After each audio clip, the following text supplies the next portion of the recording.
conhecido também como home care. O atendimento médico em casa cresceu 30% em 2020, neste ano, segundo as informações que nós temos, poupou cerca de 21 mil leitos. Esse tipo de serviço ajuda a aliviar o sistema de saúde, já que muitos pacientes que tiveram a Covid-19 precisam continuar o tratamento médico e uma boa opção está sendo tratar em domicílio. E sobre esse assunto nós vamos conversar agora com o Cláudio Flauzino, ele é diretor executivo da empresa de atendimento domiciliar. Tudo bem? Vamos ver se o Cláudio já está aí. Tudo bem, Cláudio?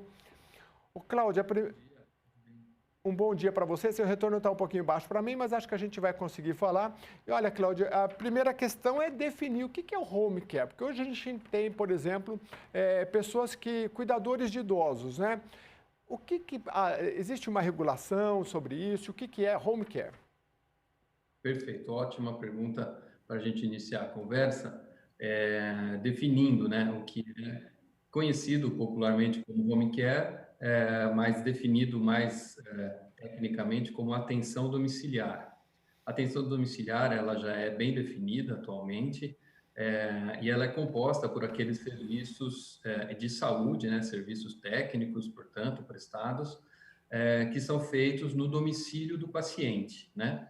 Então, seja desde atividades menos complexas até serviços mais complexos, mas sempre os serviços técnicos de saúde, que, portanto, são prestados sempre como continuidade, né, dando uma sequência ao atendimento hospitalar, ou então em substituição, inclusive, ao atendimento hospitalar. Então, essa é a definição Correto. mais genérica da atenção domiciliar. Um cuidador de idoso não vai caracterizar um home care, tem que estar ligado a uma prestação de serviço da saúde, é isso. E também não importa se é uma vez, um mês inteiro, ou se é uma vez só ou duas no mês, também não importa, é isso? Perfeitamente. Correta a sua colocação. Muito bem. E também não é só para idoso, né? É importante a gente entender, porque às vezes a gente vai fazer uma pesquisa, eu quero um home care, mas é só para idoso? Não necessariamente, né? Não, não necessariamente, ao contrário, ele é um atendimento que é prestado para todas as faixas etárias. Vou te dar um exemplo, nós na Home Doctor atendemos em média 2.600 pacientes dia.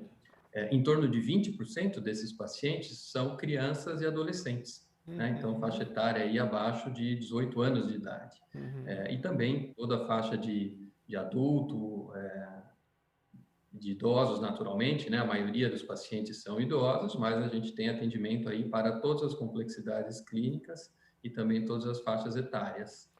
Ô, Cláudio, a gente vai falar das vantagens claro, tem várias de você poder ser atendido em casa, mas claro, também tem um custo. Mas eu queria primeiro entender o seguinte, se eu procuro um serviço desse, a gente vai falar também mais para frente das vantagens, das questões da higiene, enfim. Mas em relação a um bom atendimento, o que eu preciso ter cuidado? Eu preciso saber se aquela pessoa é uma enfermeira, se é uma técnica de enfermagem que está vindo em casa, né? Tem alguns tipos de cuidados quando a gente vai procurar um serviço desse na internet, por exemplo? Claro, não, sem dúvida nenhuma. Isso é muito importante. Hoje nós temos no Brasil próximo de 1.000 estabelecimentos privados de atenção domiciliar, além do programa público, né, vinculado ao SUS de atendimento domiciliar, mas com níveis bastante diferentes, né, de atuação, de qualidade, de confiabilidade.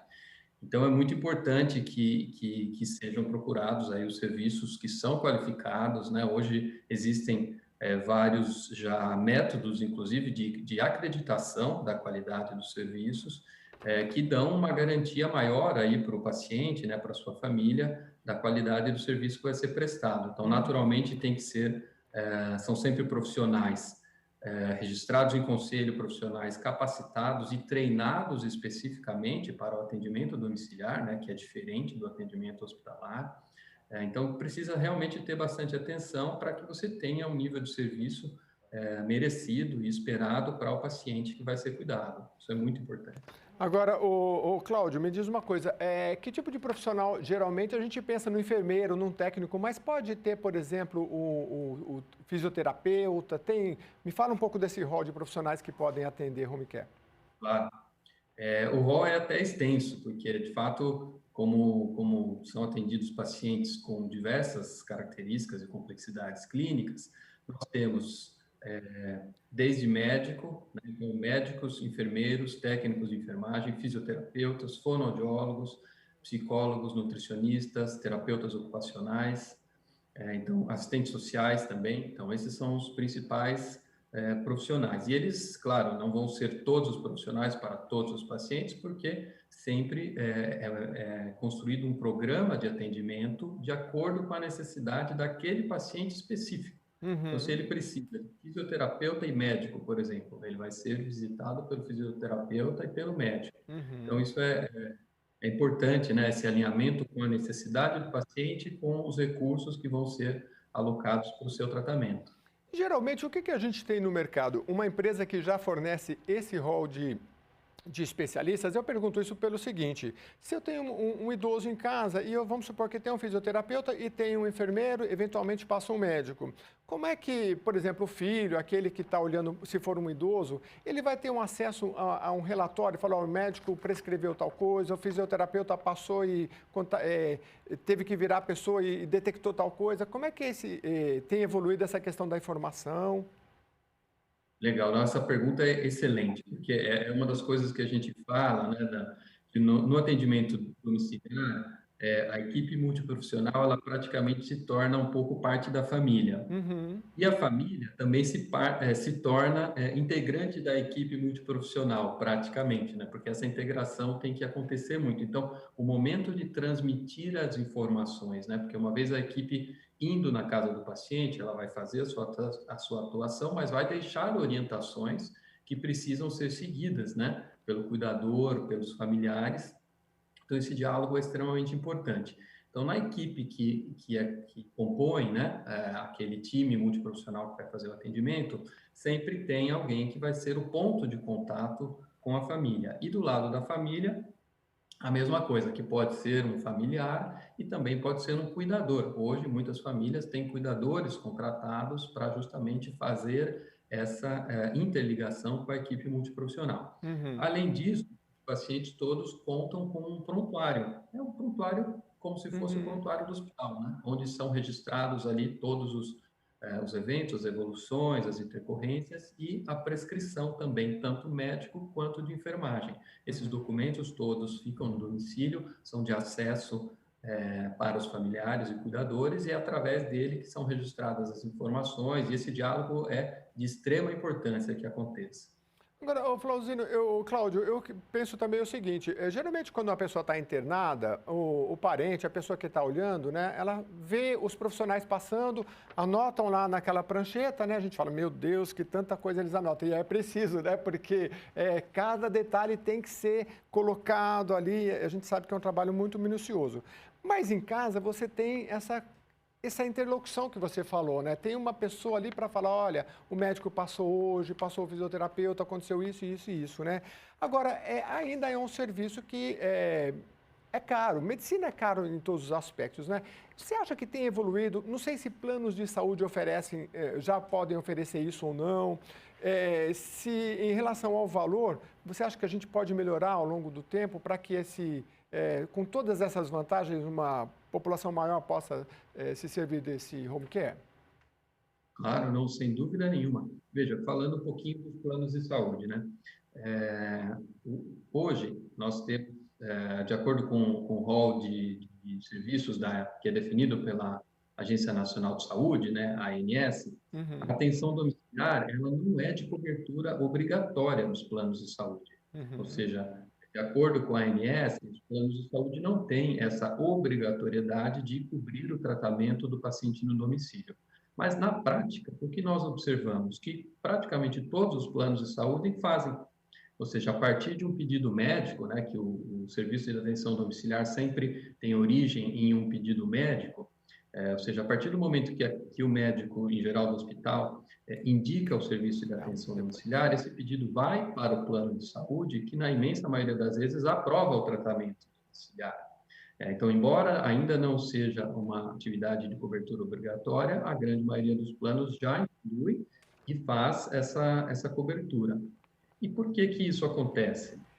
Primeiro, pelas grandes vantagens, né, que o atendimento domiciliar oferece, que a gente vai falar um pouquinho mais adiante, e também pela questão econômica. Então, hoje, se a gente fizer uma comparação entre o mesmo serviço, ou seja, a mesma complexidade, mesmo tipo de serviço, em geral, o atendimento domiciliar vai ser entre 50% e até 90% mais barato do que o atendimento hospitalar, né? Porque ele é um atendimento mais direcionado para o paciente e sem todo o peso da estrutura hospitalar que carrega também na conta, vamos dizer assim, desse tratamento. Então, em geral, a gente tem uma solução que, para os pacientes que têm indicação, se revela aí mais econômica. Então, isso é também importante para quem, no final, paga a conta, que no caso seriam os planos de saúde. É uma questão relevante e essa questão econômica também, né? Porque, por exemplo, o plano de saúde, quando você vai declarar o imposto de renda, eu não sei se o home care ele entra também, né? Apesar que está cada vez mais difícil as pessoas conseguirem restituições, né? Mas são aspectos importantes que a pessoa pode colocar e, como você disse, às vezes se a pessoa, por exemplo, ainda que seja um atendimento pontual, se ela vai se deslocar até um posto de saúde, vai pagar um táxi, alguma coisa, e tem hoje a questão da pandemia, né? A pessoa pode estar sujeita. Agora, nesse sentido, o inverso também é verdadeiro, né, Cláudio? As pessoas, quando vão até o imóvel, quais são os cuidados principais para quem está recepcionando isso? O álcool em gel, todo o cuidado com as máscaras, enfim. Exato. Bom, essa é uma preocupação que nós sempre tivemos, né? Eu acho que a questão da pandemia nos ajudou a trazer essa atenção para a necessidade de proteção individual, proteção dos profissionais, proteção dos familiares. Atenção domiciliar, e a gente olha o que aconteceu desde o ano passado, então 2020 e 2021, ela ganhou muita importância e muita visibilidade, vamos dizer assim, porque ela traz uma proteção já natural para os pacientes, em comparação a uma prestação de saúde num hospital ou numa clínica, por exemplo. Porque em casa a gente não tem o que é muito conhecido nos hospitais como contaminação cruzada, né? Você não tem o risco de um paciente transmitir ali, ou conferir um risco maior para os outros pacientes. Então, o Correto. indivíduo fica naturalmente mais protegido. Então, isso trouxe uma relevância muito grande para toda a cadeia da atenção domiciliar. Correto. E, naturalmente, como eu estava dizendo, nós anteriormente, mesmo antes da pandemia, já tínhamos uma super preocupação e protocolos aí bem descritos e bem controlados de proteção individual que foram reforçados, né? Correto. Então, durante a pandemia, nós reforçamos muito os cuidados de quem entra na casa do paciente. Tá Isso certo. inclui, isso que eu tenho que dizer, tanto a equipe multiprofissional quanto outras pessoas de convívio da própria família, né? Pois é. Eu Então, ou imagino seja, que seja como o dentista, por exemplo, manda a gente colocar, acho, como é que chama aquilo? Acho que é propé, enfim, né? Todo cuidado é pouco, principalmente quando for no caso de idoso, o paciente que já está ali mais suscetível.